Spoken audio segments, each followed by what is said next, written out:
Magandang araw Pilipinas, Pinas Weather Updates para sa pinakabagong lagay ng ating panahon. Patuloy na umiiral ang dalawang weather system sa bansa, ang Northeast Monsoon o Amihan at ang Easterlies. Sa halos buong Luzon, maliban sa Palawan, patuloy ang epekto ng malamig na amihan na nagmumula sa mainland Asia. Dahil dito, inaasahan ang mahihinang pag-ulan tuwing gabi at madaling araw, partikular sa Batanes at Cagayan, habang pulupulong pag-ambon naman sa iba pang bahagi ng Luzon. Sa Palawan, gayon din sa Visayas at Mindanao, nangingibabaw ang epekto ng easterlies o hanging nagmumula sa silangan, na nagdudulot ng mas mataas na tsansa ng pag-ulan, lalo na mula hapon hanggang gabi. Ngayong araw simula ng madaling araw, ay mataas ang tsansa ng pag-ulan sa Eastern Visayas, partikular sa Eastern Samar, Leyte, at Southern Leyte. Mataas din ang tsansa ng ulan sa Dinagat Islands at mga lalawigan ng Surigao, pati na sa Davao Oriental, kung saan maaaring makaranas ng scattered rains at thunderstorms, na paminsan-minsang malalakas at maaaring magdulot ng flash floods at landslides. Ganito rin ang sitwasyon sa Central at Southern Palawan. Sa natitirang bahagi ng Mindanao, simula hapon hanggang gabi, inaasahan ang localized thunderstorms na karaniwang tumatagal ng 1 hanggang 2 oras. Batay sa pinakahuling satellite animation, wala tayong namamataang low pressure area o bagyo sa loob ng ating area of responsibility. Ang nakikitang shear line ay nasa labas pa ng saklaw ng bansa at wala pang direktang epekto.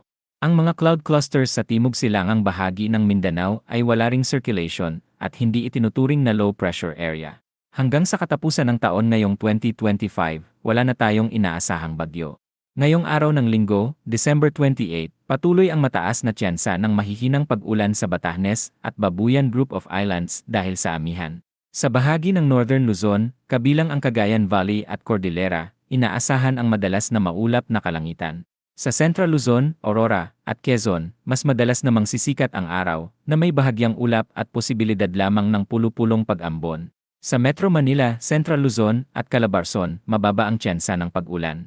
Sa Bicol Region, dahil sa easterlies, inaasahan ang bahagyang maulap hanggang paminsan-minsang maulap na kalangitan, at medyo mainit sa tanghali. Pagsapit ng hapon hanggang gabi, may mataas na tsansa ng panandaliang thunderstorms, lalo na sa Catanduanes, Albay, Sorsogon, at Masbate. Mataas din ang tsansa ng pag-ulan sa Romblon at Oriental Mindoro. Dahil sa amihan, mananatiling mababa ang temperatura tuwing madaling araw. Sa Visayas, pinakamataas ang tsansa ng pag-ulan sa Eastern Visayas, kaya pinapayuhan ang mga residente na mag-ingat sa posibleng pagbaha at pagguho ng lupa at magdala ng payong kung lalabas ng bahay. Sa natitirang bahagi ng Visayas at sa Palawan, bahagyang maulap hanggang paminsang maulap ang panahon sa umaga hanggang tanghali, at pagsapit ng hapon hanggang gabi ay posible ang pulupulong pag-ulan at thunderstorms. Sa Mindanao, mataas pa rin ang tsansa ng pag-ulan sa Caraga at Davao Region dahil sa easterlies, lalo na sa Surigao del Sur, Davao Oriental, at Davao Occidental. Sa hapon hanggang gabi, inaasahan ang localized thunderstorms sa iba pang bahagi ng rehiyon.